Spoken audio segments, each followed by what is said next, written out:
J'espère que t'as quand même des clés, quoi. Des clés? Ouais. Tu veux dire qu'il y a une scène qui se passe dans une serrurerie dans le film? Par exemple. Oh, Stéphane, que vas-tu chercher là?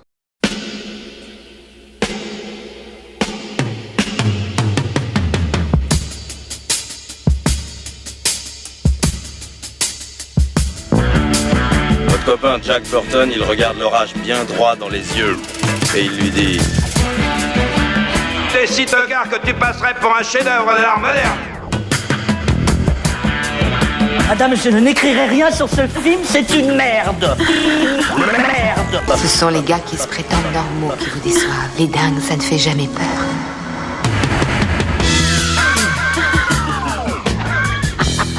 Elle nous connaît dans les coins, la frangine. Bienvenue dans Sale Temps pour un film, l'émission qui fait la pluie et le beau temps sur le cinéma. Et non, je ne suis pas Clémence, c'est Stéphane Moïsekis au micro. C'était bien imité pourtant. C'était pas mal, effectivement. C'est l'empreinte résiduelle de Clémence qui parle. Exactement. La pauvre Clémence, en fait, qui est dans son bain amniotique en ce moment même. Qui est au fond du lit et qui voulait être là ce soir. Surveillé par des machines. Pour nous entendre parler de Matrix et qui malheureusement n'est pas, puisque voilà, elle est malade pour cette émission qu'on enregistre un peu à la dernière minute pour pouvoir proposer cet épisode dans les temps de la sortie du film, etc., etc. Mais bon, alors, ils se sont déjà un petit peu présentés, mais je vais quand même faire un petit tour d'horizon. J'ai Julien Dupuis à ma gauche. Salut Stéphane. Salut Julien. À ses côtés, Rafik Djoumi. Salut Rafik. Salut Stéphane. Et aux côtés de Rafik, Yannick Dahan. Salut. Salut Yannick. Et évidemment, au micro, Alain Mercier. Salut Stéphane. Parce que moi je lui donne pas la parole, mais en général Clémence lui donne la parole, donc finalement, comme c'est son émission à elle, je le fais là. Alain, c'est notre mouse, à nous. Voilà, on est dans le vaisseau et c'est lui qui a tous les écrans devant lui. Alors je vais faire beaucoup plus simple que Clémence, hein, je la laisserai, elle revient la semaine prochaine, vous inquiétez pas, tout va bien. Je vais pas faire de grosses présentations pour Matrix Résurrection.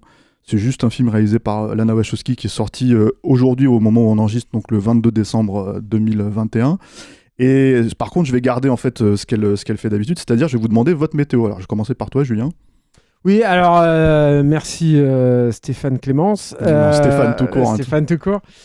Non, moi c'est une grande pluie bien froide, tu vois, et c'est pas de bol parce que j'ai pas mon parapluie, si tu veux. Je suis sous l'abribus. J'arrête pas de me dire, mais il va y avoir une petite accalmie. Et je vais pouvoir partir, tu vois, sous le soleil. Et même si la pluie reprend à la fin, c'est pas très grave parce qu'il y aura eu cette petite mais l'accalmie ne vient pas. Ah. Et je reste sous mon abribus, malheureux comme les pierres. Bravo. Rafik. Alors j'ai une question. Si j'ai le sentiment qu'il pleut, est-ce que la pluie est réelle?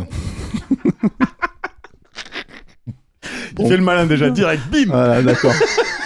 Je crois que vous avez commencé à comprendre ce qu'on a pensé du film. Et toi Yannick, alors une petite météo? Alors moi tu m'as pris au débeauté, je savais pas qu'il fallait faire la météo. Alors je vais te dire le truc. Quand bien même t'aurais fait 50 émissions, tu le saurais toujours pas. Je le saurais toujours pas. Voilà. Con sur les côtés, mais je vais te dire simple. Je vais te dire ciel bas et lourd. D'accord. Comme dans la poésie, tu te rappelles quand le ciel bas et lourd tombe comme un couvercle sur l'esprit gémissant, on proie aux longs ennuis. Tu vois, t'as rien préparé, mais c'est pas mal finalement. Et ça correspond assez finalement. Ouais, moi ma météo, c'est, vous vous rappelez ce moment dans la simulation du premier Matrix où il dit, on sait pas qui c'est qui a attaqué en premier, mais on sait qu'on est les premiers à avoir brisé le ciel en fait. Bah c'est le ciel qu'on voit là, enfin le soleil qui a explosé, c'est ça Matrix Résurrection, c'est comment tout détruire quoi. Bienvenue dans le désert du réel. Exactement. Qui veut se lancer en premier dans cette affaire? Parce que là, je vous vois tous les trois chauds bouillants. Là. Je pense que nos auditeurs ont compris qu'on n'est pas hyper fans du film. On va percer l'abcès tout de suite. Hein. Ouais. Donc, on va commencer par, je pense, l'aspect sur lequel on nous attend pas forcément. Je sais pas, concernant une émission comme Sale Temps pour un film, Stéroïdes, Capture Mag, tout ça. Les Matrix, on les aborde d'abord et avant tout comme des films d'action. On est d'accord? Non, bien sûr. Voilà. J'ai quelque chose à dire là-dessus qui te concerne d'ailleurs. Donc, c'est bien. Non, mais c'est vrai, vas-y, mais finis ton idée, Raph, mais je veux bien enchaîner là-dessus, justement. Et donc déjà d'emblée, si on le prend comme un film unique qui ne serait pas précédé d'une quelconque aura, etc., de quelconque préquel, est-ce que c'est un bon film d'action? Non. très clairement, et autour de cette table, je crois que c'est la première chose qui nous a vraiment complètement retourné, c'est de se dire, mais attends 2 secondes, parce qu'effectivement, on sait que ce film a été réalisé par une moitié des Wachowski. On n'a jamais su exactement, comme c'était un binôme qui fonctionnait vraiment, comme souvent les jumeaux, de façon très très fusionnelle, voilà, qui faisait quoi. Et là, de réaliser que donc a priori le James Cameron de la bande, c'était l'autre, quoi. Parce que c'est la première chose qui choque, c'est la mollesse absolue des séquences d'action, le fait qu'un plan sur 2 semble avoir été fait par une caméra de secours, là où on était habitué à des... Pas seulement à des instants comic book, parce qu'évidemment dans les Matrix il y a toujours un instantané sur un plan complètement waouh, que là on a parfois. Mais aussi, il faut savoir que tout ce qu'il y a entre ces plans waouh, c'était incroyablement bien fait de façon méthodique, si tu veux. Précis. Et précise en termes de lisibilité, de profondeur de champ, d'utilisation du design, etc., à des fins d'action, et puis surtout de créer un sens dans l'action, en fait. Ce qui n'est plus du tout le cas, et ça, dès la séquence d'ouverture, qui singe ouvertement, explicitement, la séquence d'ouverture du premier, mais en mal filmé. Donc ça c'est la première chose. Ça pourrait être une volonté en fait de la part du film de casser quelque chose. On va en parler. Effectivement, parce qu'il y a une réplique dans cette séquence d'ouverture qui est pourquoi utiliser un vieux code pour faire du neuf. Sauf que non, en fait, tu fais même pas de l'ancien puisque tu ne répliques même pas à l'identique la mise en scène dynamique du premier. Et non seulement ça, mais alors tu peux aussi te dire parce que moi à cette étape-là du film, j'étais dans la volonté de donner toutes ses chances au film et de me dire qu'est-ce qu'elle va me proposer en fait avec tout ça. Et il y a une vague proposition, une ombre de propositions qui fait jour puisque tu as un point de vue sur cette réplique de la scène. Donc la scène elle est refaite pourri exprès, enfin tu peux dire ça comme ça. Et tu te dis oui mais c'est pas très grave parce que finalement tu as ce point de vue extérieur qui va te donner une autre perspective en fait sur la situation. Sauf que, et c'est intéressant parce qu'à mon avis ça cristallise beaucoup de problèmes en fait de ce film là, c'est que finalement ce point de vue extérieur n'est pas du tout travaillé, c'est à dire que c'est posé, t'as une espèce d'idée qui est laissée en plan complètement là et qui n'est pas du tout, enfin à mon sens, pas travaillé de façon satisfaisante. Et pour rebondir effectivement sur ce que tu disais sur la scène d'action, moi j'avais envie de citer Rafik dans une interview qu'il avait donnée pour... Mais j'aime beaucoup ce que tu avais dit là-dessus sur je crois que c'était dans Suck My Geek, l'interview que tu donnais avec Yann là, où tu disais dans Gremlins on aime beaucoup tout le côté le sous-texte politique. C'était zombie. Ou c'était zombie peut-être. Alors je vais reprendre du coup sur zombie, mais tout le sous-texte. Mais ce qui nous plaît à la base, c'est les zombies. Et c'est ça le truc de Matrix, c'est que, oui, évidemment, et c'est pas à Raph, évidemment, que je vais l'apprendre, ça. Il y a du fond dans Matrix, il y a un truc qui est passionnant dans la première trilogie, mais ce qui nous a... Enfin, moi, en tout cas, ce qui m'a plu au début dans Matrix, c'est que je voyais un super blockbuster comme j'en avais jamais vu auparavant, qui brassait qui avait réussi à rendre en un tout cohérent une culture foisonnante qui n'avait pas été exploitée et réappropriée par les États-Unis à l'époque. Et on n'en est plus là aujourd'hui, parce que vraiment tout ça a été intégré. Alors, donc j'attends pas ça, si tu veux, du truc. Bien sûr. Mais c'est vrai qu'il faut revenir, je pense, effectivement aux fondamentaux, là. Et se dire déjà, en tant qu'objet cinéma, en tant que blockbuster, et moi je suis très basique là-dessus, je vais au cinéma d'abord et avant tout pour m'amuser. J'y vais, évidemment, si le film me fait réfléchir, c'est cool, c'est super, je le prends et je le placerai au-dessus du reste. Mais je vais d'abord au cinéma pour en prendre plein la gueule et m'amuser. Et là, déjà, c'est pas ça, quoi. Je vais te couper 2 secondes, Julien, parce que comme je ne suis pas Clément, j'ai mal fait mon travail. Il faut quand même qu'on précise, on l'a pas encore commencé, mais bon, les gens le savent, hein, mais si c'est la première fois que vous écoutez Ça le temps pour un film, si c'est la première fois que vous nous écoutez, on spoil tout. Donc on va vraiment spoiler le film. Là, c'est vraiment impossible de passer à côté. Et même, j'ai envie de dire, c'est difficile de pitcher vraiment le film, puisque en gros, on est dans une espèce de reboot de la Matrice, alors que tous les personnages en fait de la première trilogie sont plus ou moins morts, mais ils sont là finalement vivants. Un personnage comme le personnage de Keanu Reeves, qui joue donc toujours Thomas Anderson, qui est mal dans sa peau, ne comprend pas ce qui lui arrive, et effectivement, des gens reviennent en fait le récupérer et le ramener. Ce qui se passe 60 ans après dans le monde réel, dans le monde des humains, en fait, pour le ressortir de là, parce qu'il est effectivement le fameux élu qu'il était dans la première trilogie. Qu'il a été repiégé, en fait, par la Matrice, sauf que dans cette Matrice, Thomas Anderson se voit comme un programmeur de jeux vidéo qui aurait créé un jeu qui s'appelle Matrix, extraordinaire, qui s'appelait Matrix, qui a été une révolution en son temps, Mais qui est l'idée la plus bidon pour un départ de c'est là où je suis pas forcément d'accord. Mais moi je trouve ça fake total. Mais je voudrais juste, j'aurais bien aimé juste causer séquence d'action parce que je suis complètement d'accord avec vous. Il y a quand même la première trilogie nous a quand même offert des moments de sidération absolue. On a chaque film avait des séquences qu'on n'avait jamais vues au cinéma. Ou si on les avait vues un petit peu sous forme de prémisse chez Del Toro au préalable, elles étaient exploitées d'une manière totalement hallucinante dans chacun des films. Chez Del Toro ou Jackie Chan, oui, parce que c'est pas... Voilà. Ou James Cameron. Je disais ça aussi par rapport à la fois à la virtuosité de la mise en scène et l'exploitation d'effets spéciaux qu'on n'avait pas vu avant. Donc, effectivement, on avait vu des trucs dans Blade 2 qui nous avaient déjà complètement scotché, mais derrière, c'est exploité encore plus dans les Matrix. Chacun des films offrait des séquences d'action qu'on n'avait strictement jamais vues. Il n'y a pas un seul moment, je dis bien un seul moment pour moi, en tout cas, dans Résurrection, où j'ai eu un quelconque effet de sidération, un quelconque moment où je me suis dit, putain, ce plan est impressionnant, cet enchaînement de plans est impressionnant. Je finis juste pour rebondir sur ce que tu disais aussi, Julien, tout à l'heure, parce que moi, j'ai commencé à entendre aussi dans les réactions des gens ce côté... oulala, c'est un film volontairement anti-hollywoodien, volontairement anti-spectaculaire, donc c'est quelque part fait exprès sous prétexte que c'est un vieux code, que ça soit dégueulasse. Non, sauf que c'est dégueulasse jusqu'à la fin. Toutes les scènes d'action du film sont ratées, sont filmées comme une pauvre série B, comme on en a vu pléthore depuis 10 ans. Aucune scénographie, la moitié du temps, il n'y a pas de lisibilité dans l'action. Pour moi, c'est complètement dramatique. Et puis surtout, si la volonté était d'être un anti-Matrix, entre guillemets, un anti-blockbuster spectaculaire, on se taperait pas d'interminables fusillades qui sont plus ennuyeuses, tu meurs, et qui durent, c'est-à-dire qu'elles les filment. Mais elle les filme, on a l'impression qu'on en a rien à foutre. Que c'est une façon de dire, je fais des fusillades parce qu'on est en Matrix, faut faire des fusillades ou faut faire du kung-fu, mais je m'en tape. La phrase percutante de la bande-annonce qui était I still know kung-fu. Elle est fausse. D'abord, elle est fausse et elle est placée, mais en termes de montage, c'est la punchline la plus naze que j'ai vue de ma vie au moment où elle a été placée. C'est terrible, hein, mais c'est presque. C'est honteux. Je sais pas ce que t'en penses, ça fait presque truc de Marvel en fait. Mais c'est ça. Attends, ça plus les blagues, je peux pas voler avec le petit insert sur la tête de Carrie-Anne Moss qui fait oh là là leur chouma. Moi, j'ai vu ce truc-là, mais c'était fini, quoi. Bon, heureusement que ça arrive à la fin du film, parce que j'étais là, c'est du Marvel, quoi, de base.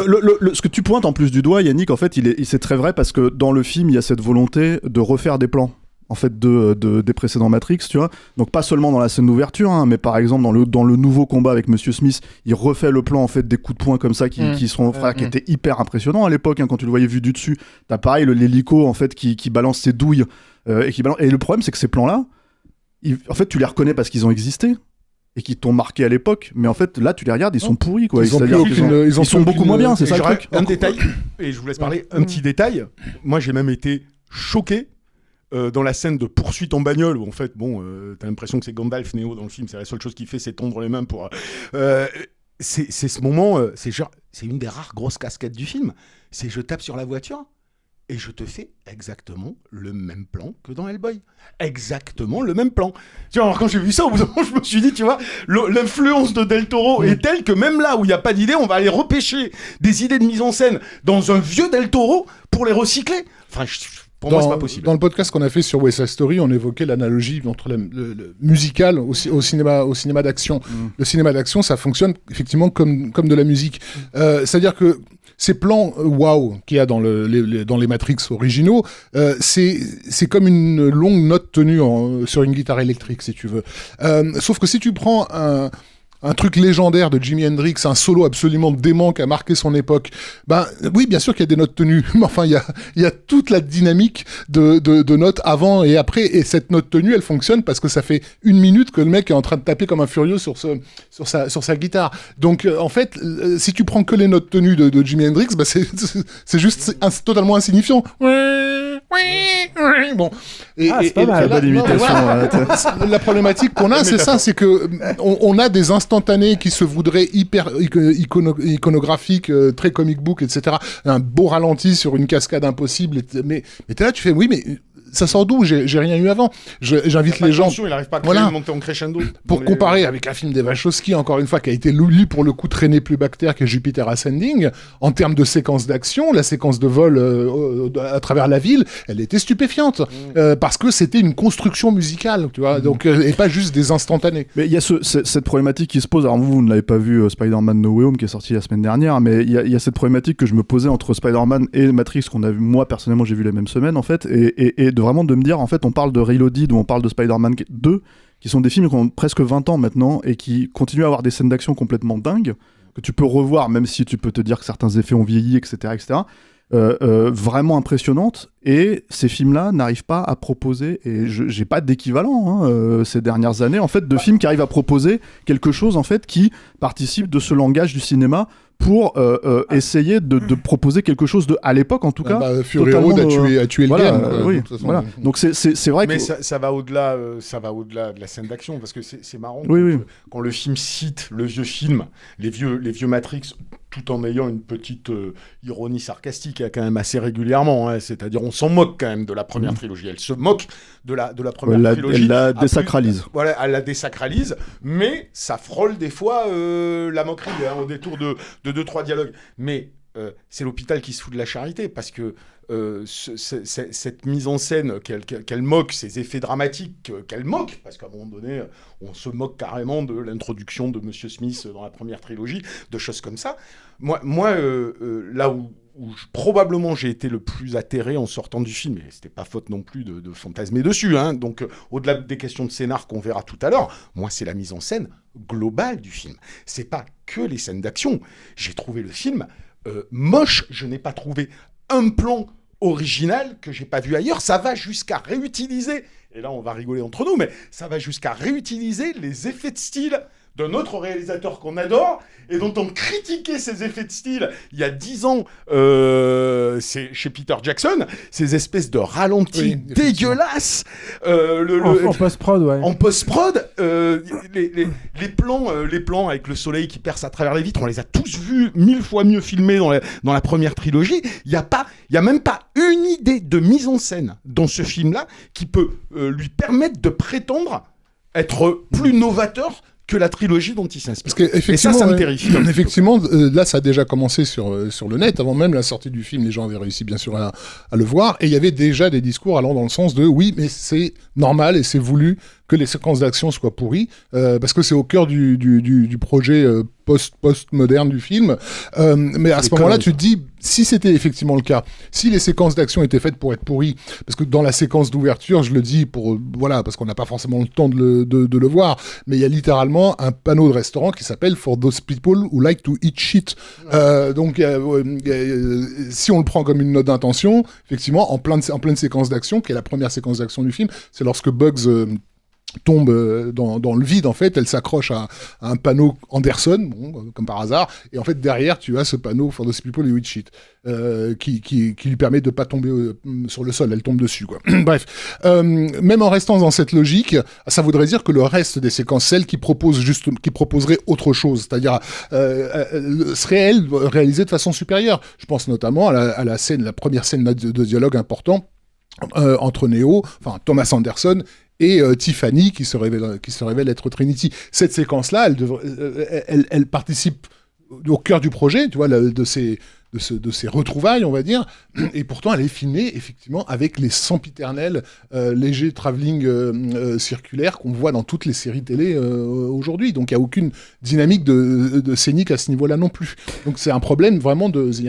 Est-ce qu'on rentre un peu dans le sujet, est-ce qu'on rentre un petit peu dans le sujet vraiment du film, parce qu'en fait il y a quand même cette idée, moi, alors c'est Yannick l'a pointé du doigt, on en a un petit peu parlé tout ça, et moi je suis assez d'accord avec Yannick, mais toi t'as l'air un petit peu de prendre les choses différemment, et Raph, moi je suis d'accord avec Yannick sur l'idée que la logique du méta, pour rentrer, en fait, refaire ressortir Matrix aujourd'hui, c'est presque la solution de facilité, et j'ai même presque envie de dire dans la façon même dont c'est fait là, puisque là on se retrouve avec donc le personnage de Neo, de Thomas Anderson, qui doit faire une suite à son jeu vidéo dans cette nouvelle version de la Matrice.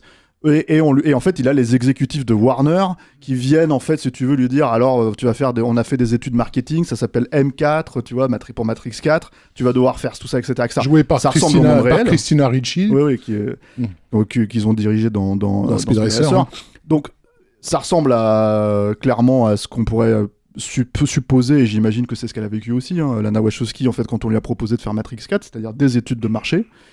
Mais on a assis sur le bullet time, tout ça. Voilà, toutes des discussions sur le bullet time qui a fini par réutiliser dans le film plus tard, et elle explique aussi, enfin, il y a une explication là-dessus, quoi.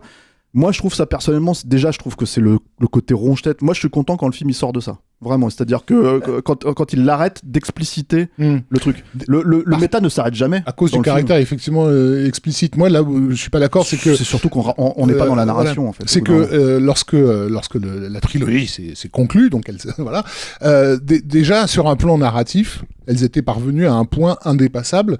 Par rapport à ce que ça racontait. Le final de Matrix Révolution, on est littéralement dans la dissolution de l'homme universel. Au niveau on va dire de l'archétype mythologique, tu peux pas aller plus loin dans le récit. Tu vois, c'est la fin de Bouddha, c'est la fin de Jésus. Après, il y a plus d'histoire à raconter une fois que l'homme universel s'est dissolu. Donc, d'emblée, c'est même pas un point final, c'est le point final de tous les récits du monde possible et imaginable. L'être humain ne peut pas raconter au-delà de ce point-là, si tu veux. Donc ça, c'était terminé. Mais évidemment, déjà, dès 2004, on les enjoignait à continuer à développer des trucs, etc. Et elles avaient à l'époque dit, la seule possibilité, la seule ouverture, ça sera dans le jeu vidéo. Donc le jeu vidéo Matrix Online était censé être la continuation logique de cet univers, parce qu'il y allait avoir un gameplay émergent, des choses qu'elle allait nourrir tout ça. Mais on peut pas aller plus loin. Donc qu'est-ce qui s'est passé ? Bon, ça, je pense que les gens le savent plus ou moins, que pendant des années, on les a fait chier régulièrement. On a failli avoir une sorte de reboot balancé par Zach Penn avec Michael Jordan. Enfin, t'imagines un peu le cataclysme qui se profile, et Warner qui au bout d'un moment devient menaçant, quoi. Dans le genre, on va vous dégager, on va renégocier le contrat d'origine et vous foutre à la porte, quoi. Donc il y a eu le décès des parents. Ron et Wayne Wachowski, donc, qui sont morts en même temps, qui a été un coup hyper dur pour les deux.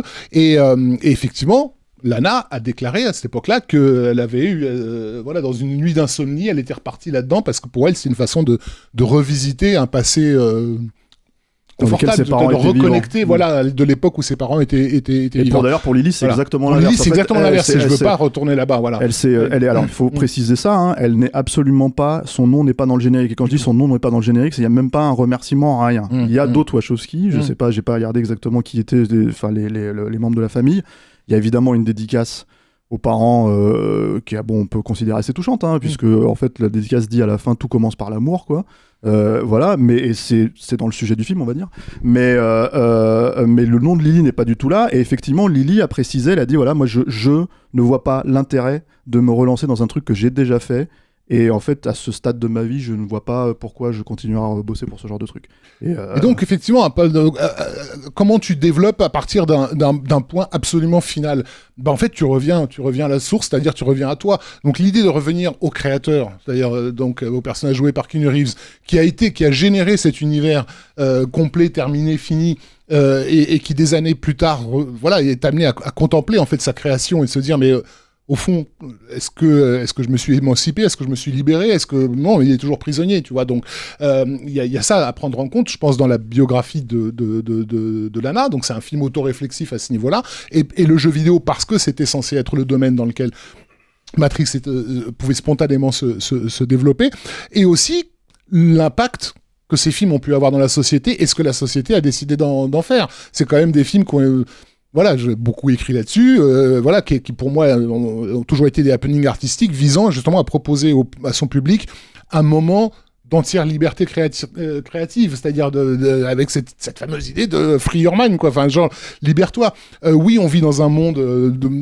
d'argent, d'intérêt, de manipulation des émotions, de tout ce que tu veux, mais il y a quand même moyen d'en sortir, et le caractère initiatique, on va dire, de la trilogie, qui te prend pas par la main, mais qui attendait de toi que tu fasses l'effort de t'engager dans ce chemin à fond dans cette fiction pour justement te réinventer.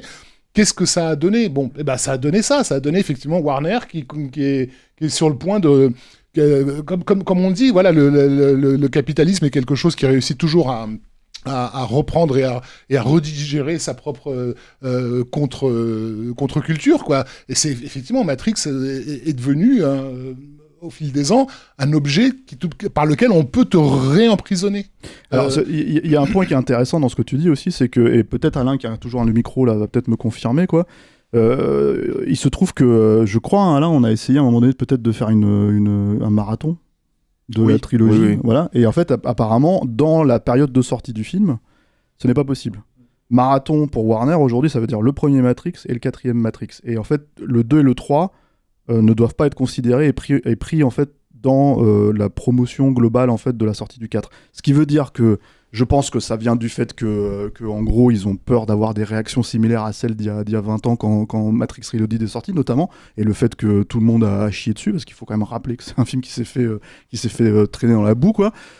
Mais c'est quand même assez hallucinant puisque déjà d'une part le film le prend vraiment la trilogie en compte, c'est-à-dire tout les gosses qui n'ont pas vu, on va dire, qui veulent voir Matrix 4, qui ont vu que le premier, s'ils n'ont pas vu le 2 et le 3, ils savent pas qui est Niobe, ils savent pas qui est Sati, qui apparaît aussi dans le film, ils savent pas tout ça. Ils savent pas que Trinity meurt. Voilà, c'est ça. Donc en fait, c'est un petit peu compliqué quand même d'avoir ce truc-là, mais c'est surtout, tu te dis, en fait, ce qui compte, finalement, c'est vraiment ce qui étaient les éléments, le côté cool, en fait, les éléments constitutifs, en fait, du premier film.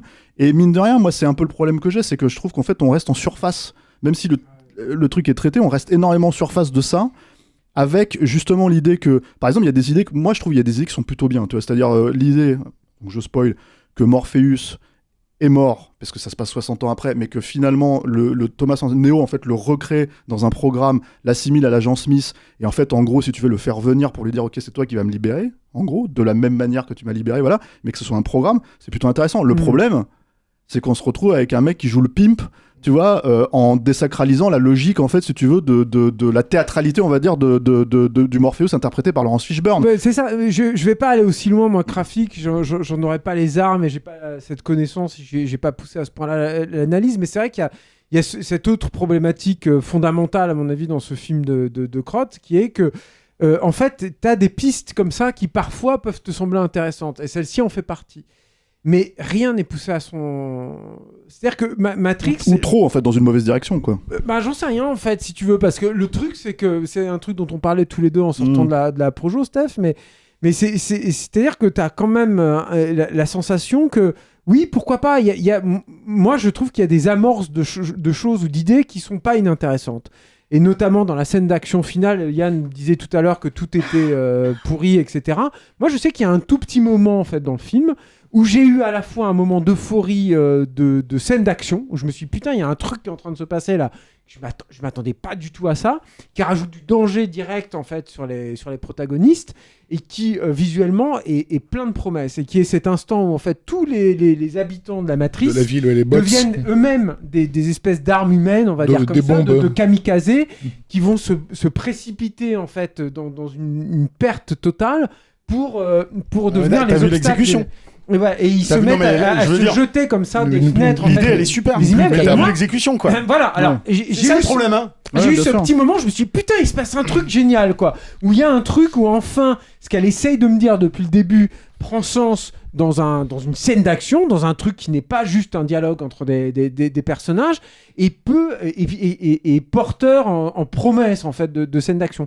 Sauf que, et ça, encore une fois, je trouve que ça cristallise, encore une fois, toutes les problématiques du film, c'est que c'est complètement abandonné. C'est-à-dire qu'elle amorce ce truc-là. Moi, j'ai eu ce petit moment, je me suis relevé sur mon fauteuil, je me suis dit, putain, il se passe un truc enfin, quoi. Et j'ai été complètement déçu par ce qui se passe ensuite. Il n'y a pas de résolution. C'est pas. Tu t'attends à ce que ça soit la scène de l'autoroute sur de Reloaded, mais avec ça, quoi. C'est exactement pareil avec le mérovingien et les exilés qui arrivent, qui font leur petit caméo. C'est une super idée. Tu te dis, ça, c'est une super idée. On a écrasé les programmes un peu trop. Ils vont faire quelque chose. Elle en fait que dalle. Elle en fait rien. Elle règle ses comptes, je pense, à travers cette séquence spécifiquement des exilés. Mais ce que dit Julien est très intéressant sur effectivement le côté signifiant, en fait de cette surprise.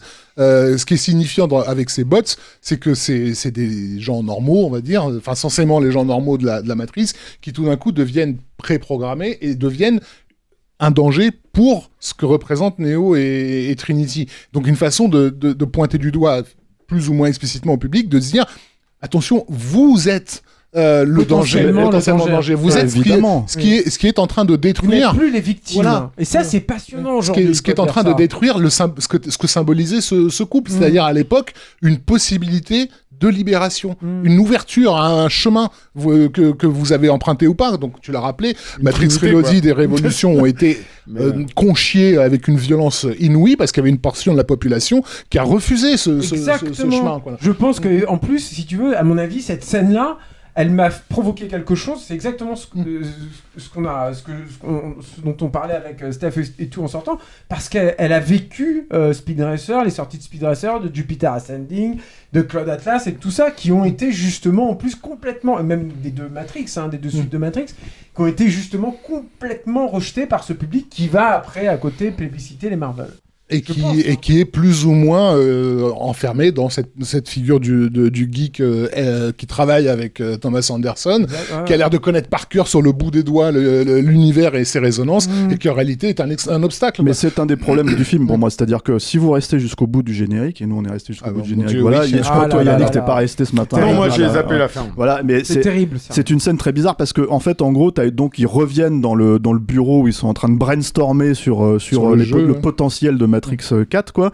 Et en gros, t'as un personnage de créatif ronge-tête là qui dit en gros aux autres, voilà, c'est ça, qui dit aux autres, qui est dans la lignée de ce qu'on a vu en fait pendant les scènes de réunion, les scènes de brainstorm et tout, quoi, qui sont dans la première partie du film, quoi. Qui dit en gros, bon, le cinéma est mort. Là, tu te dis, bon, ok, elle est en train de désigner un truc spécifique. Le jeu vidéo est mort, l'art est mort. Il faut arrêter tout ça. De toute façon, ce que les gens attendent, c'est des vidéos de chats. Et on appelle ça Chatrix, quoi. Donc c'est un gag.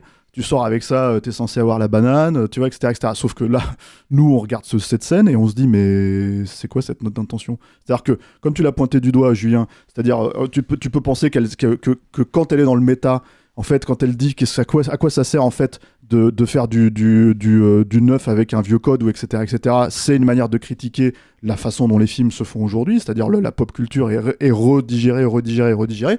Mais dans ce cas-là, si tu fais ça, pourquoi est-ce que dans la première fois de ta carrière, tu fais un instant shawarma ? Exactement. C'est-à-dire comme à la fin d'Avengers, c'est-à-dire un truc qui sert, à mon sens, à rien, quoi. Alors, soit on est dans le méta du méta, mais pour moi, en fait, encore une fois, Matrix, je suis pas là-dedans. Non, mais d'accord. Mais attends, Yann, je termine. Vas-y. Soit on est dans le méta du machin, etc. Mais pour moi, ça fonctionne pas. C'est-à-dire qu'en fait, mon problème là-dedans, c'est qu'à un moment donné, quoi qu'on me dise, quoi qu'on en pense, ce qui m'intéresse, moi, à la base dans Matrix, c'est en fait une intrigue mythologique, mais en fait ramenée à ce qu'on raconte sur l'humain. Et là, le problème, c'est que moi, mon problème avec ce film de manière globale, parce que j'aimerais vraiment qu'on concentre un peu sur ce que ça raconte aussi, c'est-à-dire que mon problème avec ce film, c'est que pour moi, je me suis retapé, je pense comme vous tous, la trilogie juste avant de revoir le 4, c'était un peu nécessaire, il fallait vraiment se remettre dedans, quoi. Et Matrix, enfin la trilogie en entier, c'est une œuvre ontologique, c'est-à-dire c'est une œuvre qui parle de l'être humain, c'est-à-dire de façon globale, c'est-à-dire dans son esprit, dans sa philosophie, dans tout ça, etc., etc. Et là, ce que j'ai l'impression qu'on arrive 20 ans après, avec une œuvre qui ne parle pas de ça. Alors ils en parlent, pour moi spécifiquement dans un biais, mais peut-être vous allez me contredire, tu vois, qui est l'amour, le sentiment, etc., admettons. Et ça, d'ailleurs, c'est pas le truc le plus raté pour moi dans le film, ça va encore à peu près, mais je pense qu'il y a un attachement aussi à la trilogie. Mais par contre, le vrai problème, c'est que du coup, ça parle de la société actuelle, et ça, je m'en fous. Il n'y a pas d'universalité, il n'y a plus d'universalité, pour moi, dans ce film. Et c'est ça le problème, c'est que d'un seul coup, je me dis, on est à 2 doigts de ce film qui aurait été fait par Zach Penn, en fait. Parce que c'est encore plus pervers pour moi que ça, parce que je suis complètement d'accord, et c'est sans doute moi le truc qui m'a le plus gonflé. J'entends tout ce que vous dites, et ça rendrait presque le film intéressant. Là où je ne l'ai jamais. C'est difficile de pas avoir des conversations, de se poser des questions sur le film. C'est pas ça ce que je dis. J'entends ce que dit Rafik sur la cohérence d'en faire un jeu vidéo par rapport au background de la trilogie, par rapport aux réalisatrices, tout ça, mais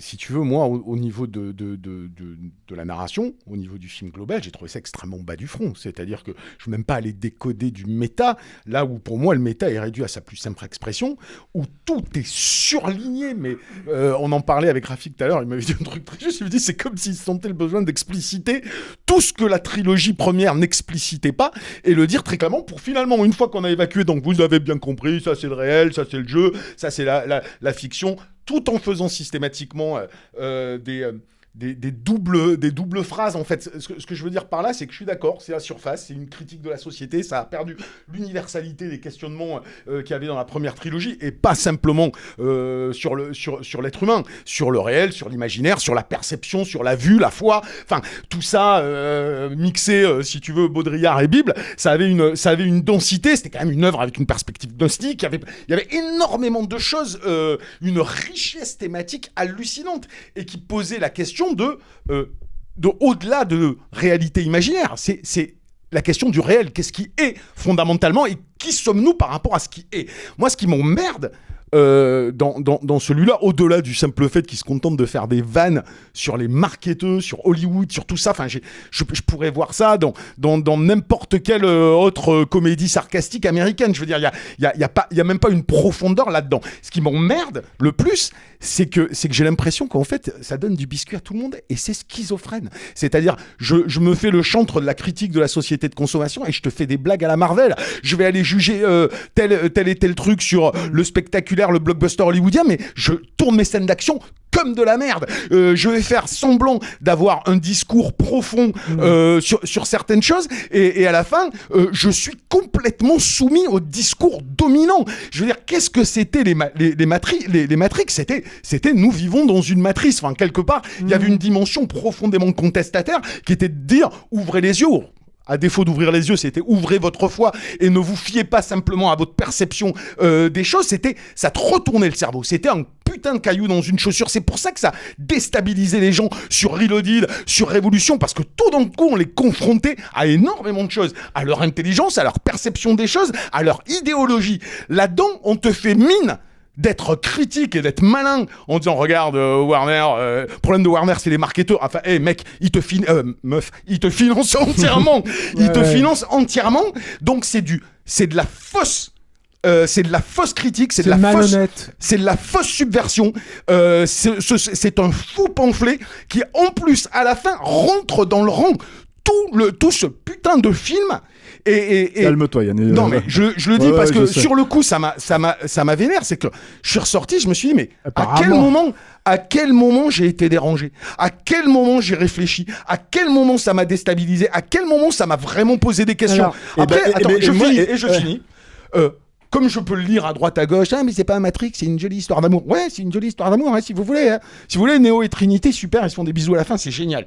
Et ils s'unissent parce que le film, après tout, pourrait aussi être interprété comme certains l'ont fait, comme le parcours de Larry vers Lana Wachowski, la recherche de la féminité, l'homme et la femme qui finalement sont indissociables à la fin, ils ne font qu'un. Il l'a déjà fait, c'est Jupiter Ascending. Exactement, mais je veux dire, tu pourrais le voir comme ça si tu veux, et si ça peut rassurer les gens par rapport à toutes leurs croyances et idéologies actuelles, très très bien. Mais en fait, tu vois, il y a quand même un truc, c'est que on ne peut pas nier qu'il y a cette lecture aussi dans le film d'une manière ou d'une autre. Il y a un aveu d'échec parce que ce qui s'est passé à l'époque de Reloaded, c'est que c'est pas la Warner qui leur est rentré dans la gueule, c'est le public. Donc que la forme, parce que je parle de forme initiatique, c'est-à-dire que c'était pas du tout des films c'était pas des films occultes, au sens c'était pas caché, c'était là sous tes yeux, mais par contre ça ne pouvait vraiment prendre sens que si toi tu t'étais en pleine participation dans le projet. Les gens, la majorité, je pense à l'époque, ne s'en est pas saisi. Ok. Donc effectivement, il y a, au vu de tout ce qui s'est passé depuis ces années-là, il y a une forme d'aveu d'impuissance de se dire on fait quoi, tu vois, enfin bon, en revenant dessus, le jeu sur lequel travaille Thomas Anderson s'appelle Binary. Donc toute la saga Matrix allait vers une dimension trinitaire, voilà, c'est ça, pour sortir justement de cette vision binaire du monde. Et il était en avance sur son temps terriblement à cette zone-là. Donc, oui, mais voilà la société aussi dans laquelle on est aujourd'hui, exactement. Où on n'est que dans des confrontations de binarité totale, voilà. Donc, donc là, il y a un aveu d'échec, il y a une façon de dire on vous a donné une chance, vous l'avez pas saisie, on vous en donne une deuxième. Et je crois même que c'est dit explicitement vers la fin du film, la notion de deuxième chance. Elle est vraiment explicitée. Sauf que là, effectivement, on va vous souligner au stabilo les éléments, y compris, moi je trouve un des personnages à la fois qui pourrait être le plus intéressant et qui est le plus embarrassant du film, qui est le personnage du psychiatre joué par Neil Patrick Harris. L'analyste. Qui est l'analyste, merci, qui est censé être basiquement l'architecte de cette... architecte soumis au ponte. Voilà. Il le dit, il est soumis au ponte. Donc Oui, c'est ouais. un marketeur, en fait. ceci dit, oui, c'est le mais- marketeur oui, mais des alors, machines, quoi. Et c'est Voilà. très intéressant parce que tu vois, nous, par exemple, on va lire le truc en tant que Français. On va dire l'analyste. Mm. Mais l'analyste, en fait, si tu veux, ça peut être donc, oui, le psychiatre, le machin, etc. Mais aux États-Unis, l'analyste, c'est le data analyst. Oui. Et en fait, le truc, si tu veux, c'est que c'est là où ça prend un deuxième sens parce qu'en fait, le data analyst, en fait, il dit je connais les humains, je connais les choses, etc. Donc en fait, je connais leur exploitation. Et l'exploitation par les chiffres, c'est quand même un peu ce qu'on vit depuis 20 ans maintenant. Très exactement, Donc, on est d'accord. Et pas seulement par rapport au cinéma, mais par Moi, je rapport le à vois toute dans Ça fait partie de la même la- critique. Enfin, je veux dire, ça fait partie de cette même critique qu'on évoquait tout à l'heure. Bien sûr, sauf C'est que assez simple au final. Alors, je suis d'accord avec toi. C'est-à-dire qu'en fait, mais moi, j'ai ce problème avec ce film. Je sais pas si vous avez le même Moi, truc, je c'est trouve que. ça simplon, hein, Mais même. moi, je suis sorti exactement. Le premier truc que j'ai dit à Julien, alors je remets un tout. Je l'ai vu 2 fois, moi, hein, contrairement à vous, je crois. Donc je le remets un tout petit peu en question, mais bon, ça reste quand même. Je reste quand même très très très mitigé sur le film. Je suis pas autant en colère que Yannick, par exemple, et Je tout. suis pas en colère, mais Mais- moi mais- je l'ai vu ce matin, c'était juste sur le coup. Ouais. Mais en fait, ce qui s'est passé, si tu veux, c'est que je suis sorti, j'ai dit à Julien, en fait, c'est la menace fantôme de Matrix, ce film. C'est-à-dire qu'en gros, il fait quand même il essaye de faire ce qu'il veut faire parce qu'il veut ramener des choses dedans. Non, je précise, parce que Rafik fait un petit peu il jette un peu le truc, mais c'est-à-dire que pourquoi je dis la menace fantôme plutôt que par exemple le réveil de la force. Ah non, on n'a rien C'est à parce voir. que, non. en fait, le truc, c'est que c'est quand même fait déjà. C'est quand même son auteur. Voilà, c'est ça. Voilà, qui se prend les pieds dans le tapis, mais c'est Et avec la volonté en fait de développer son univers mine de rien, parce que ça c'est un des éléments dont on n'a ou pas d'en parlé. faire surgir des éléments qui étaient implicites et qui deviennent explicites. La politique chez Lucas, elle a toujours existé, sauf qu'effectivement dans la menace fantôme, c'était je te la mets dans la gueule, je te gave comme une oie. Ouais, mais même sans Donc, parler de ça, voilà. tu vois, par exemple, là, dans le film, il y a l'idée que, en fait, d'un seul coup, il y a une collaboration entre les humains et les machines, il y a des créatures sentientes. Ah oui, j'ai tu pas vois, il y a parlé des, effectivement du robot sorti de Transformers 2 là. Non, mais t'as l'impression de voir un mauvais film des années 80. Non, mais Et ce que je voulais dire par rapport à ça, c'est terrible. qu'à un moment donné, le problème, c'est que nous, en tant que spectateurs, il faut aussi voir ce truc-là, c'est qu'on est consigné par la première trilogie à se poser des questions sur tout ce qui se passe, en fait, en tout cas, la première fois qu'on se bouffe le film, quoi. Sortir et faire, mais c'est un peu léger quand même, non? Tu vois? Et en fait, du coup, te dire, peut-être, faut que je le revoie une deuxième fois pour voir si ça marche. Et pour moi, ce qui peut éventuellement avoir fonctionné émotionnellement, je me pose vraiment la question. Je me suis dit, est-ce que c'est mon plaisir, tu vois, de retrouver juste ces deux personnages-là ensemble, tu vois, et peut-être le simulacre de ces deux personnages-là ensemble, en fait, créer une histoire d'amour, tu vois, qui était déjà qui fonctionnait très bien pour moi, en fait, même si elle était moins émotionnelle, tu vois, dans la première trilogie. Ou est-ce que, en fait, si tu veux, cette histoire d'amour ne fonctionne vraiment pas, en fait, quand je regarde ce film-là, si je l'avais vu sans avoir vu la trilogie précédente. Moi, ça n'a pas du tout fonctionné. Et je vois bien qu'il y a cette volonté d'être une œuvre, enfin, j'allais dire sensorielle, mais c'est fou. Elle est sensorielle aussi, la première trilogie, mais plus organique, plus charnelle, si tu veux, plus centrée sur l'humain plutôt que la question de qu'est-ce que c'est être humain fondamentalement. Moi, si tu veux, c'est pour ça, enfin, je suis pas rentré dans le truc. C'est-à-dire, au-delà de ce que j'ai pu critiquer, quand tu croyais que je m'énervais tout à l'heure, je m'énerve pas, je suis juste je m'emballe quand je parle, c'est tout. Et je n'ai que du ressenti, parce que j'ai vu le film ce matin une seule fois, mais j'ai eu le sentiment qu'il n'y avait plus de combat. Comment te dire, une œuvre qui est intéressante, c'est une œuvre où on a quelque chose à défendre, quelque chose à dire, quelque chose à interpeller. La première trilogie Matrix, au-delà de ce qu'elle pouvait avoir à dire d'un point de vue intellectuel, en citant Baudrillard et mille autres choses, elle avait aussi la véritable énergie de cinéaste qui était en train de dire, mais il existe des cinématographies, il existe des langages que vous ne connaissez pas forcément. Alors, ça allait du film de kung-fu hongkongais au manga japonais, tout ce que tu veux. Il y avait quelque chose à défendre. Moi, et c'est pour ça que j'ai été interrompu tout à l'heure quand je parlais avec Rafik, mais ce que je voulais dire, c'est j'aime pas faire de l'analyse psychologique parce que je veux pas plaquer le film sur la transformation de Lana Wachowski, mais Lana Wachowski est pleinement et entièrement elle-même aujourd'hui. C'est un parcours qui a été un parcours d'acceptation que j'imagine a dû être difficile comme pour beaucoup de gens ou peut-être pas. Bon, en tout cas, maintenant, elle est épanouie, j'ai envie de dire, et c'est un film de gens épanouis, c'est-à-dire que je n'y vois pas de combat. C'est pour ça qu'il y a une espèce, pour moi, cette espèce de satire un peu facile de la société de consommation aujourd'hui, de Facebook, Google, sortie sous forme de blagasse, parce qu'en réalité, derrière, elle raconte une histoire d'amour, mais de façon extrêmement naïve. Je veux dire, la petite fraise dans la ville qui ressemble à Zion, le gentil petit robot qui arrive et qui a l'air de sortir, comme tu dis, d'un vieux truc des années 90, matrice, l'arc-en-ciel final qu'on va faire dans le ciel, parce que tu comprends, c'est mieux que la guerre. Enfin, j'avais l'impression, par moment, excuse-moi, hein, mais d'entendre le discours Miss France d'une nana qui est à fond amoureuse, et pour qui tout va bien dans la vie, si tu veux. Donc, quelque part, moi, je sors du film en me disant, en fait, c'est vachement bien la matrice, c'est cool, c'est super, c'est beau, c'est mignon. Tu vois, je n'ai pas l'âpreté qu'il y avait avant, qui était, on a quelque chose à dire, on a quelque chose à défendre, et cinématographiquement, et conceptuellement parlant. Et là, sur les deux tableaux, il n'y a plus rien pour moi. Il n'y a plus rien, on fait du remplissage. Je suis pas tout à fait d'accord avec toi, Yann, parce que oui, on a eu cette... moi, j'ai eu cette sensation-là, effectivement, c'est vrai. Mais moi, je pense que c'est un peu plus grave que ça. C'est-à-dire, et je reviens encore une fois à cet exemple des gens qui se jettent par la fenêtre, mais moi, je pense j'ai eu en tout cas la sensation qu'elle avait éventuellement des choses à raconter. Et encore une fois, je pense que la blessure, elle vient de leur carrière. Vraiment, hein. Et qu'elle se confrontait finalement pas à ça, en fait. C'est là où pour moi, il y a une vraie malhonnêteté, justement, dans le rapport à Warner et à ces trucs-là et tout, quoi. C'est que finalement, il y a un truc qui se cache, quoi, je trouve, moi, dans ce film. Justement sur comment dire, cette nouvelle faculté qu'ont les studios à manipuler le public. Il faut dire les choses aussi au bout d'un moment comment elles sont, quoi. Et il y a ça, en fait. Je pense qu'il y a ça en germe, quoi. Ah bah c'est même pas en germe, encore une fois, c'est explicité. Enfin, c'est la norme, mais c'est pas traité, encore une fois. Je comprends pas ce que dire. Qu'est-ce que tu veux dire qui est en germe? En fait, c'est-à-dire que dans Matrix, initialement, t'as les révoltés, t'as les ennemis, l'antagoniste, et t'as un milieu qui est neutre, et qui sont les victimes, et qui se font trimballer là-dedans, et qu'il faut réveiller. Et là, il y a cette possibilité qui est entrevue, moi, je trouve, dans le film, de se dire, non, il n'y a plus ces trois trucs-là, en fait. Il y a les révoltés, il y a les mecs qui manipulent, et les autres qui sont du côté des mecs qui manipulent. Parce qu'ils aiment ce c'est le discours de l'analyste à la fin. Hein. Et moi, je pense... Non, mais c'est une vision intéressante. Et moi, je pense qu'elle a ça, en fait.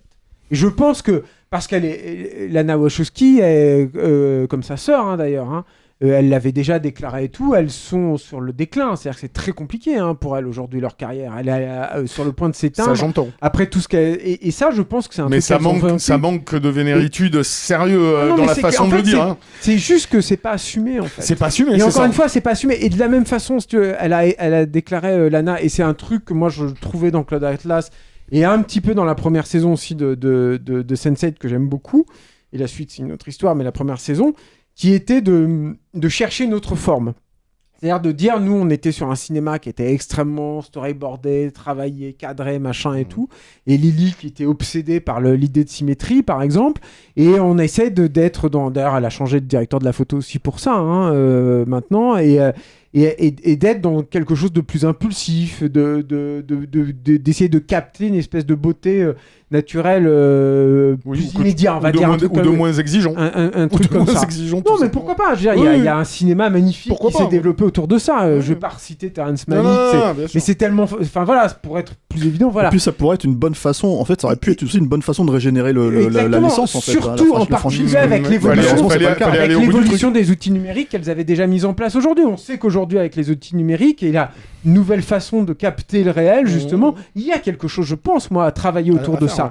À travailler autour d'un côté, une captation du réel extrêmement improvisée, extrêmement viscérale, extrêmement sur le vif, et un travail ultérieur là-dessus qui est, par contre, très poussé dans la maîtrise, mais une maîtrise ultérieure, quoi. Je pense qu'il y a quelque chose, une forme à créer là-dedans, mais il n'y a rien, en fait, finalement, de ça. C'est-à-dire que, effectivement, au final, tu as l'impression qu'elle n'a utilisé que des facilités, quoi. Ouais, c'est ça. Et il y avait un truc aussi sur lequel je voulais rebondir un peu plus tôt là, de Stéphane de tout à l'heure, qui est cette séquence post-générique qui me semble très importante, qui est aussi, je pense que Matrix nous a tous marqués, parce que il y a, et je reviens aussi à ce que je disais tout à l'heure sur les scènes d'action, parce qu'il y a aussi dans ces grands films-là de genre, je vais limiter ça à ça, enfin excusez-moi pour ces raccourcis-là, mais qui est au bout d'un moment où les tropes qui sont utilisés, tu les kiffes à mort parce qu'ils servent le propos. Et le bullet time, tu le kiffais évidemment parce que ça t'offre une image mortelle, mais finalement cette image tu l'avais déjà vue dans Lost in Space. Exactement. Quelques semaines auparavant. Mais tu la kiffais à mort, mais en fait elle faisait sens. Enfin, ceux qui avaient vu c'est-à-dire Lost in que Space, tout à coup elle te disait, mais regarde, il change les règles de la matrice. Tu peux regarder différemment les choses. Exactement. On peut, nous, cinéaste, te montrer différemment les choses. Décomposer le mouvement. Et en fait, moi, j'ai rien contre le fait que Lana, elle utilise une séquence post-générique. Mais c'est pour qu'elle m'apporte ce recul-là, pour que tout à coup, cette séquence post-générique me nourrisse ce qu'elle est en train, au début, de me dire sur l'utilisation et la surexploitation d'une franchise et pourquoi, moi, aujourd'hui, Lana Wachowski, je refais une franchise. Elle ne le fait pas, elle n'apporte rien. Elle avait effectivement c'est juste un petit truc où elle te fait... elle avait effectivement l'intention de concevoir sa mise en scène tout à fait autrement. On avait entendu parler de désir de captation totale de l'environnement, etc. Donc on s'attendait effectivement à ce que le travail, à ce que le travail technologique soit c'est ce que t'as dans la démo sur PS5. Voilà. Au final, la reproduction et tu te retrouves au final avec cette séquence autour du puits avec Satie qui effectivement semble sortir moi je me faisais penser à cette production pourrie d'Oprah Winfrey qui s'appelle Wrinkle in Time que le monde a bien heureusement oublié quoi. Un raccourci dans le temps, je crois, en français. Avec la photo, tu dis c'est John Toll qui a la photo, mais what the fuck, je veux bien que Bill Pop soit pas disponible, mais enfin c'est quand même c'est dégueulasse. Bill Pop, il a récemment déclaré que le tournage de Reloaded et Révolution avait été vraiment un enfer. Et notamment à cause du fait, alors lui c'était une blague dans son truc, je sais pas si c'était une blague, mais il dit apparemment ils ont lu un bouquin, Kubrick venait de mourir, ils ont lu un bouquin sur Kubrick qui disait en gros que en fait, il fallait épuiser ses acteurs et faire 60 prises en fait pour qu'ils soient vraiment justes. Et apparemment c'est dégager quelque chose. Et en fait c'est ce qui s'est passé sur le film, c'est qu'ils ont passé des heures et des heures à tourner des scènes et des prises quoi. Je voulais par contre par rapport à ce qui m'apparaît être la motivation de Lana sur ce film-là, il y a aussi je pense qu'il y a une tentative de regarder ce qui s'est passé. Déjà ça s'appelle Matrix Résurrection. Le générique d'ouverture où on a qui dans tous les Matrix est censé être signifiant bien sûr, on a les chiffres qui tombent vers le bas sur le mot Matrix et ensuite qui remontent sur Résurrection, donc il y a quelque chose d'assez macabre. Si Matrix était une parabole christique, là on est carrément dans la résurrection de Lazare, donc quelque chose vraiment de pas très très joli quoi. On fait comme tu l'as dit Stéphane, Christ et Lazare, t'es tombé d'un cran. Mais si tu fais ça, si tu reviens c'est que tu reviens vers le passé et que tu essaies de voir qu'est-ce qui s'est produit justement, à quel moment ça a déconné. Le premier Matrix, culturellement parlant, évidemment que ça vient du comic book, évidemment que ça vient de Hong Kong, ça vient aussi surtout des premiers temps de l'internet, où on était dans un chaos total, anarchique, où toutes les idées se confrontaient les unes les autres sans aucune hiérarchie ou quoi que ce soit. C'était un bordel sans nom, mais de ce bordel naissait une puissance créative monstrueuse qui a baigné ce film-là. Et qui a fait des hackers à l'époque les grands héros du monde moderne. Sauf que par la suite, on s'est retrouvé dans un internet qui s'est très vite normalisé et qui très vite est devenu effectivement une prison, une véritable matrice pour le coup. Enfin, je veux dire, aujourd'hui, les barreaux s'appellent Facebook, Instagram, Twitter, et tout le discours, toute la possibilité de créativité humaine a été complètement encapsulée par ce... Et c'est le personnage de l'analyste, le dit très clairement. Je voudrais juste ici faire un petit coup de chapeau à Julien Abadi qui avait analysé comme un malade la bande-annonce et qui avait remarqué qu'effectivement dans le bureau du psychiatre on n'avait que des ouvrages de marketing en fait dans sa bibliothèque, parce qu'effectivement le marketing depuis longtemps utilise toutes les méthodes de manipulation de l'esprit et des émotions des gens. Et on le voit tous les jours en ce moment dans notre vie. Que justement ces plateformes que j'ai citées, elles scannent 24 heures sur 24 toutes les courbes émotionnelles de la population, avec derrière le discours on vous connaît mieux que vous ne vous connaissez. Et donc de faire dire à ce personnage de néo-architecte que c'est ça le cœur de l'enjeu, l'impossibilité de libération, elle vient de là, elle est liée aussi à nos sentiments et à nos émotions. C'est pour ça que je commençais en disant si j'ai le sentiment qu'il pleut, est-ce que la pluie est réelle quoi. Il y a encore une fois une tentative de dire aux gens faites gaffe, c'est en vous que ça se passe. Ce qui aurait pu être intéressant, putain, je pense qu'elle avait son sujet en plus, c'est ça qui est rageant. Et en même temps, dans cet aveu d'échec par rapport à tout ce qui s'est passé ces dernières années, il y a une forme de revanche j'y revenais par rapport aux exilés, parce que moi, le moment où j'ai trouvé que c'était vraiment insultant, c'est ce qu'ils ont fait du personnage du mérovingien, qui devient un vieux clodo, qui se fait surnommer Merv, c'est ça, voilà. Ouais, Merv. Qui est un moment embarrassant du film. C'est-à-dire que l'autre, il l'appelle Tom au lieu de l'appeler Thomas Anderson. Je pense que là, il y a une forme de revanche à prendre, justement, sur quand Internet a fini par devenir une prison et donc c'est normalisé à mort, toute cette culture hacker, elle est tombée dans les égouts, tu vois, elle est dans les tréfonds du net, d'où sont nés les mouvements alt-right actuels qui utilisent l'imagerie de Matrix pour faire avancer leurs idées ultra conservatrices et réactionnaires. Et ça, c'est un truc qui, évidemment, les Wachowski, on s'en doute, ça fait un moment que ça les fait chier. Donc il y a aussi une volonté de... Il y a même un truc très connu sur Twitter, t'as, je sais plus, je crois, la fille Trump qui dit moi j'ai pris la pilule rouge, je sais plus qui répond en dessous. Et Lily Wachowski qui lui dit fuck you. Il y en a un qui répond, il y en a un qui répond aussi à un autre gars, et puis en fait t'as Lily qui arrive et dit fuck both of you en fait. Alors bon, on va passer sur le débat de la tentative de récupérer. Tu peux comprendre en tant qu'artiste, parce que Yannick il lève les yeux là aussi. Il a voté Trump au dernier. On sait. Tu peux comprendre qu'un auteur veut. Historiquement, on sait que tu peux pas maîtriser. Lucas aussi, il a essayé ça. Une fois que tu as créé un archétype, la puissance de l'archétype fait que de toute façon, tout le monde va l'utiliser pour sa propre chapelle, quoi. Sauf si tu le détruis. Comme Lucas. Sauf si tu le détruis comme Lucas. Mais il y a aussi un désir de prendre sa revanche. Effectivement, les exilés, c'est eux. C'est l'internet des tréfonds, on va dire, quoi. Et la façon avec laquelle ils sont décrits, voilà. La façon moqueuse avec laquelle ils sont décrits, c'est pour les renvoyer à ça. Et donc oui, il y a l'idée que le mérovingien explique en fait en gros que de son époque, il y avait une sophistication, il y avait de l'originalité, il y avait la volonté en fait de raconter quelque chose. Totalement un discours que tu trouverais dans les tréfonds du net. Exactement, c'est ça, voilà. Mais bien sûr. Non, mais c'est pour préciser exactement ce que c'est dans la scène, quoi. Et c'est lui qui parle de Facebook, c'est lui qui parle d'Instagram et tout ça, quoi. Voilà. Dans cette tentative de revoir vers le passé et de se dire à quel moment ça a merdé, à quel moment c'est mort. Il y a, je pense, le désir encore une fois, proposer une deuxième chance aux gens, de séparer ces notions de la manipulation par les émotions et de ce que les émotions humaines génèrent. D'où cette idée de revenir à l'essentiel, qui est justement la question de l'amour, parce qu'il faut quand même rappeler que le film se termine par une citation attribuée aux parents Wachowski, qui est l'amour est à la source de tout, et de rappeler aux gens que, encore une fois, c'est à l'intérieur d'eux que ça se passera, quoi. Et que c'est aussi cette puissance d'amour qui sert à la machine pour les manipuler, quoi. Oui, donc, probablement. Voilà. Mais tout ça me semble pas être condamnable en soi. Est-ce que c'est Cucu la praline? Oui, bien sûr que c'est Cucu la praline. Mais moi, en même temps, si ça, je le ressentais véritablement. Si tu veux, j'entends ce que tu dis, Rafik, mais c'est mal foutu. Enfin, c'est plus que mal foutu, c'est-à-dire qu'il faut aller triturer pour le sortir. En revanche, on parlait d'images qui marquent. Moi, la seule image du film qui m'a fait waouh, la seule, vraiment, c'est un moment où, quand on voit les multiples fois où Neo et Trinity ont été séparés par la matrice, il y a un plan où ils sont tous les deux dans le même bain amniotique. Ils viennent de se réveiller, de se voir, et les machines les empêchent de se rapprocher l'un de l'autre. Et ils sont là, les mains tendues l'un vers l'autre, et elle est en train de hurler pour essayer de le toucher. Bon, ça c'est une image qui m'a saisi, parce que j'y voyais effectivement les deux parties de mon cerveau en train de désespérément chercher à se reconnecter pour reconstituer l'être complet, et la machine qui m'empêche de le faire.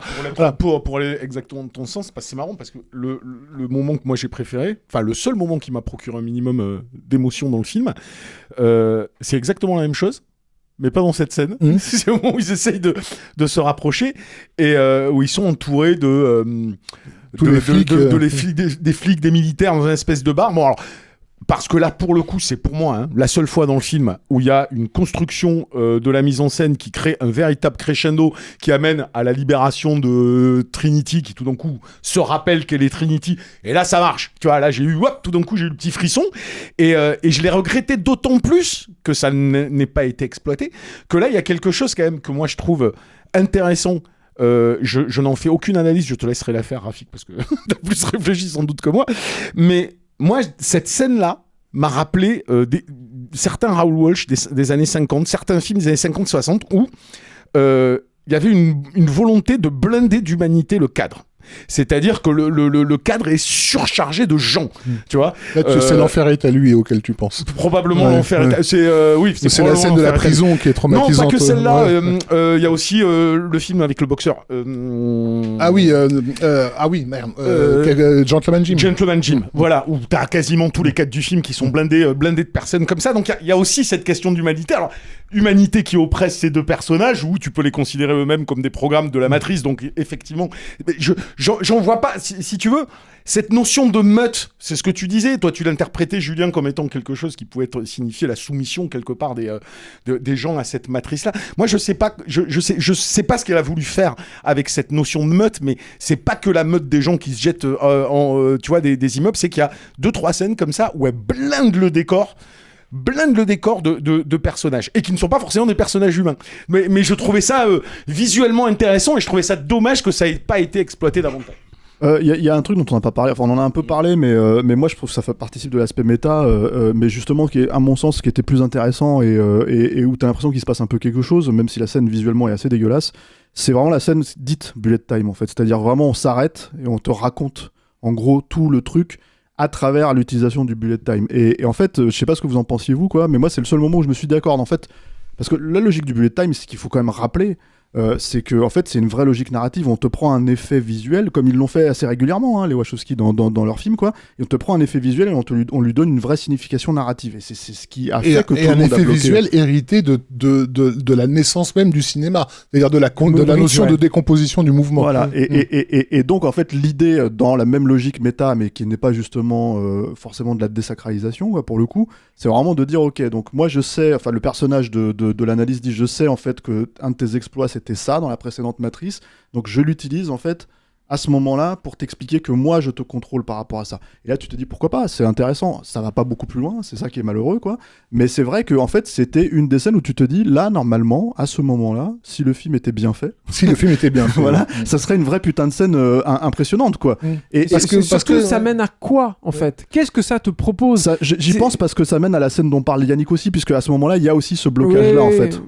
Mais c'est pareil en fait. Moi le problème avec cette séquence là, c'est que elle te le travaille, ça en fait, le truc du retour du bullet time et tout. Oui, bien sûr. Donc quand elle arrive, bon bah tu te dis d'accord, qu'est-ce que tu fais avec ça? Et effectivement elle te propose ce truc là qui est une non-scène d'action, avec effectivement ce personnage d'analyse qui reprend ses droits encore plus à ce moment là, et pourquoi pas.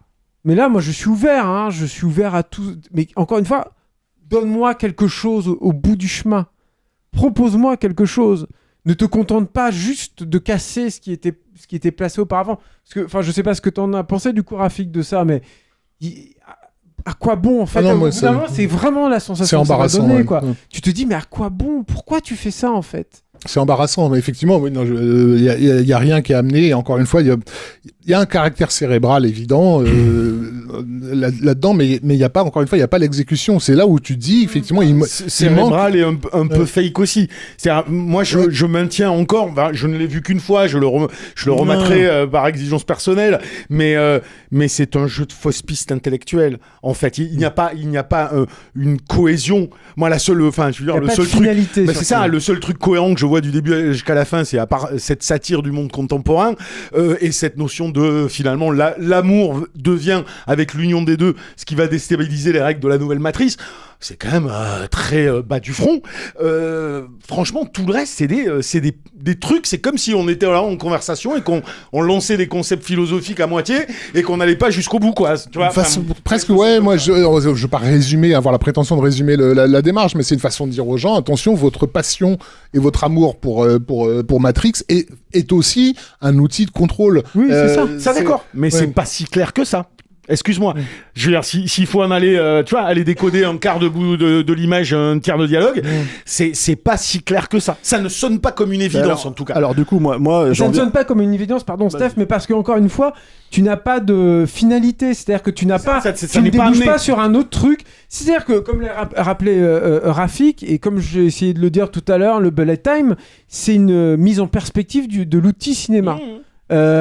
à l'aune de tout ce que le numérique pouvait donner et tout, mais c'est une perspective qui remonte à Muybridge et à ce qu'il faisait avec les chevaux au galop, etc., etc. Et sur la façon dont le cinéma, parce qu'il a ce pouvoir de capter le réel, et donc de te fournir cette appréciation-là très spécifique du réel, mettait au défi tout ce que l'humain connaissait de ce réel. C'est-à-dire que tout à coup, les mecs se disaient « Ah !» Donc le cheval, il y a bien un moment où les 4 fers sont en l'air. Il y a bien un moment dans son galop... On redécouvrait le réel à travers la décomposition du mouvement. Il s'est décollé du sol. C'est ça, Muybridge. Et c'est ça, le bullet time. J'ai écrit un article en pensant uniquement à Julien Dupuis, précisément sur le bullet time. Il faut préciser un truc pour les gens qui le savent pas. Rafik avait fait donc le hors-série Matrix Happening, qui est devenu le hors-série Rockyrama et qui est vraiment en fait une énorme exégèse en fait de la première trilogie. Avec un texte dédié entièrement à Julien Dupuis, qui est un texte sur le bullet time. Tu te débrouilles très bien sans moi. Mais le truc, c'est que là, si tu reviens là-dessus, et si tu reviens avec cet héritage-là, tu touches pas à ça impunément. Et quand bien même tu es en train de déstructurer ce que tu as fait dans le premier film, tu prends en considération tout ce que le premier film trimballait autour de lui. C'est-à-dire que le premier film n'est pas l'alpha et l'oméga du bullet time. C'est ça ce que je veux dire. Clairement. Et là, Lana Wachowski, et je pense que c'est aussi un peu un problème finalement de Matrix Résurrection, te donne parfois un peu l'impression que c'est l'alpha et l'oméga de la pensée de cette remise en question. En tout cas, c'est ce que donne... Moi, c'est cette scène, cette problématique de la scène du bullet time me donne un peu cette sensation-là.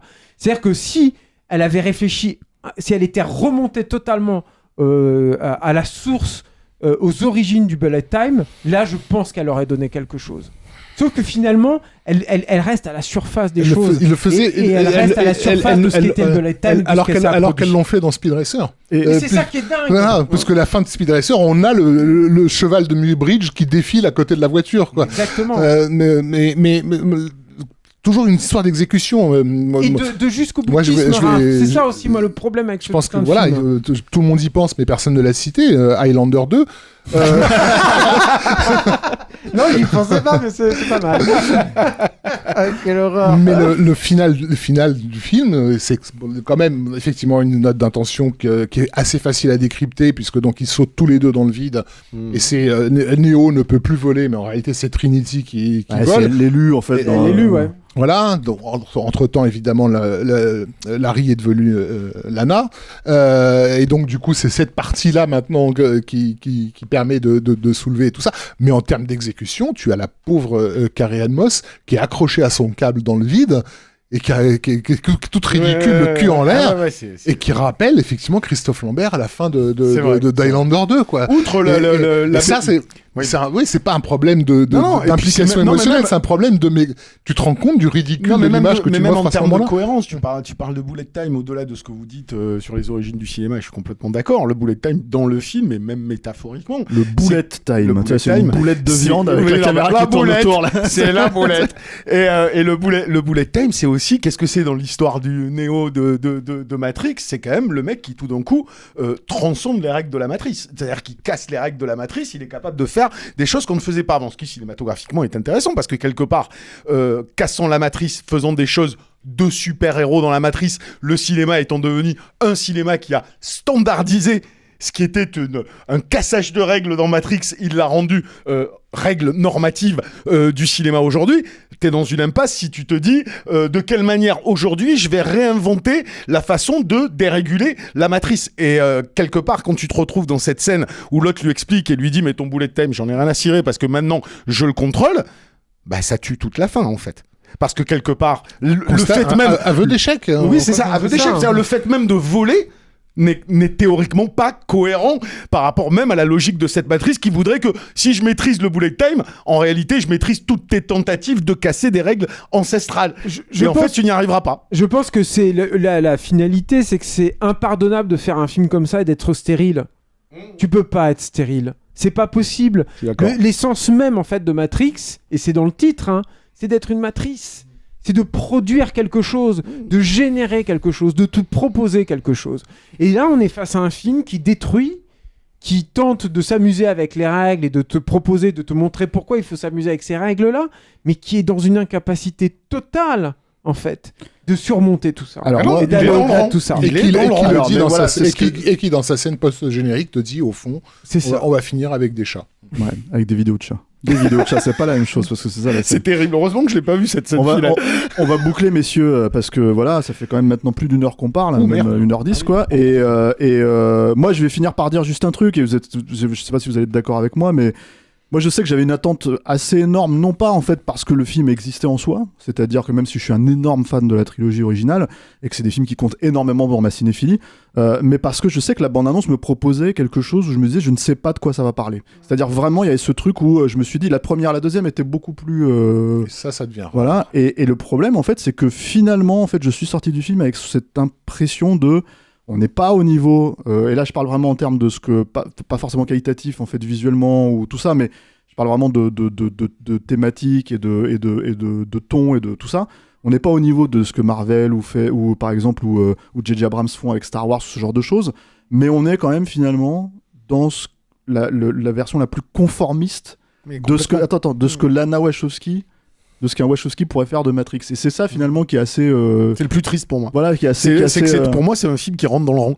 C'est un film qui est non seulement pour moi un aveu d'échec, mais qui en plus se met au diapason de beaucoup de choses que l'on considérait médiocres. Même si, je suis d'accord, moi je compare ce Matrix aux autres. Matrix, je ne vais pas le comparer au Marvel et tout ça, ça n'a pas de sens. Si tu compares ce Matrix à Star Wars épisode 7, c'est un chef-d'œuvre. Bien évidemment. Mais malgré tout, c'est déceptif beaucoup pour cette raison-là. Moi je trouve le film extrêmement plan intellectuellement et conformiste moralement. Et là j'en reste vraiment sur un point strictement émotionnel, hein. C'est-à-dire c'est très difficile de suranalyser le film aujourd'hui. Moi je l'ai vu que 2 fois, voilà, et puis je pense qu'au final j'ai l'impression que... Oui, mais ce que je veux dire c'est que c'est un peu difficile de suranalyser le film et de dire voilà, on va justifier beaucoup de choses parce qu'on a aimé la trilogie, donc en fait on commence à... Putain, mais quand elle lui file une fraise à bouffer, est-ce que ça veut dire que c'est la pilule rouge dans le... Tu vas commencer à partir en tête, en couille et tout, mais le problème c'est qu'à la fin finalement la question, c'est que quand tu regardais la trilogie originale, t'avais envie de revoir les films tout le temps. Oui. Et là, le problème, en fait, c'est que Matrix Resurrection, je l'ai revu une deuxième fois, j'ai fait bon. J'ai l'impression d'avoir à peu près fait le tour. Ouais. Tu vois, mais moi, j'ai défendu corps et âme tous leurs films. Je pleure devant Claude Atlas et même Jupiter Ascending, malgré tous les défauts. On est d'accord. Défendu à fond. Alors qu'on est conscient de tous les défauts, de tout ce qui merde dans les films, mais on peut pas ne pas se sentir. C'est enthousiasmant. C'est des films qui m'ont emporté parce que c'était des films passionnés qui tentaient de proposer des choses. Et moi je sais que j'ai commencé à lâcher Lana puisque c'est le moment où elle a commencé à travailler seule. Alors est-ce qu'il faut y voir un truc de cause à effet, je ne sais pas, mais je sais que déjà sur la 2e saison de Sense8 j'avais des gros problèmes. Il y avait un spécial Noël qui posait des gros problèmes, mais c'était un spécial Noël, c'était à part, on en avait déjà parlé dans la capture, je me rappelle avec Raph et moi j'ai déjà eu un point de rupture avec elle qui a été l'épisode spécial définitif qui se passait en grande partie à Paris, où je me suis dit il y a un énorme problème, il y a un problème de conscience de soi, de repli aussi sur soi quelque part en fait, qui était infernal quoi, notamment dans une longue scène de mariage où tous les personnages étaient en train de s'auto-congratuler, de faire la fête au sommet de la Tour Eiffel. Il y avait une espèce de suffisance en fait dans cette œuvre-là qui toujours m'avait proposé, me mettait au défi et se mettait elle-même au défi. C'est-à-dire, moi, je les attendais pas sur Claude Atlas, moi, les Wachos. Pas du tout, quoi. Jamais, quand je suis sorti de Matrix Revolution, j'aurais pu penser qu'ils allaient se lancer dans un truc comme ça, dans cette typologie de récit choral, là.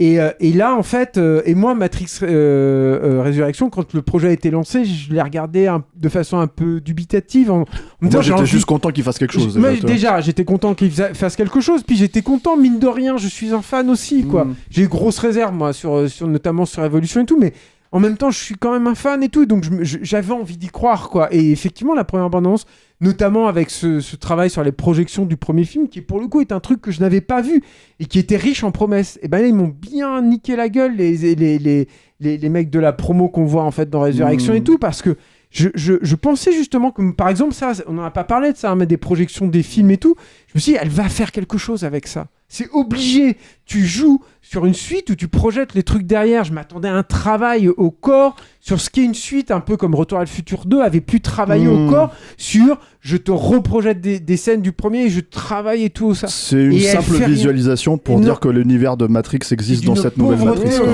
C'est triste. Hein. C'est d'une tristesse monumentale. Moi, c'est triste, le film, je le trouve triste comme l'époque. En fait, je le trouve triste comme l'époque. Mais- C'est là où je te dis, c'est qu'au-delà même de notre regard cinématographique, il y a une espèce de... Pour moi, il y a une forme de renoncement, qui est le renoncement de l'époque. Et je trouve Encore ça une fois, dramatique. La scène post-générique t'annonce, enfin un personnage t'annonce, avec ironie certes, mais quand même, c'est quand même la fin du film que le cinéma est mort. Donc, Mais le Matrix, enfin en tout cas l'héritage de Matrix ne lui appartient plus maintenant, je pense à Lana Wachowski, ça arrivera ailleurs, hein, par quelqu'un d'autre. C'est-à-dire que tous ces films qu'on voit apparaître aujourd'hui, moi je trouve Mais que ça- on mais est ça, dans une je- période chouette. Hein, je je pense veux dire, que on a West Side Story, on a on le n'a prochain pas- Del Toro ouais. qui arrive et tout ça. on n'a pas parlé du personnage. Et tout. Ouais. Mais je pense que finalement, et c'est un peu la même chose avec George Lucas, c'est-à-dire que ça lui a, en fait, ce qu'elle a planté, C'est ce qu'elle a plus- c'est plus essaimé, elle qui va ce faire qu'elle le- a essaimé avec Matrix, la trilogie Matrix ne lui appartient plus. Mais- C'est plus elle. Alors, Elle aurait dû passer à autre chose, ou alors elle est trop vieille, ou elle a changé de vie. Je pense C'est que, plus- je pense c'est que, plus ça- à je elle, pense en que fait. quand elle écrit le personnage de Bugs, elle pense à ça. Le personnage de Bugs, dont je resitue, c'est une laveuse de carreaux de la même façon que les Wachowski étaient censés être les laveurs de carreaux du premier Matrix, qui en fait a fait l'expérience ultime en voyant Neo se jeter dans le vide, et qui du coup porte en elle en fait tout l'héritage, en tout cas ce que les Wachowski à l'époque espéraient de leur public. Le personnage de Bugs dans le film est censé l'avoir porté justement.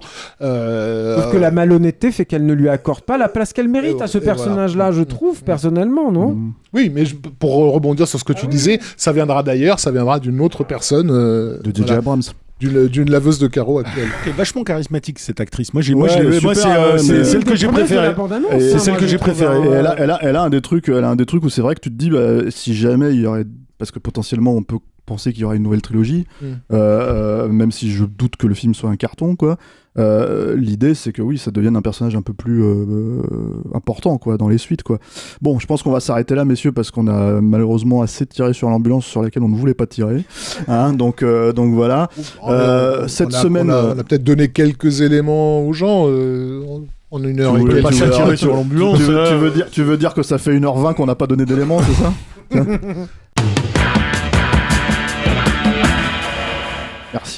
Merci à vous. Pas de répondeur cette semaine parce qu'on vient de vous proposer l'épisode sur Don't Look Up qui a été diffusé là cette semaine.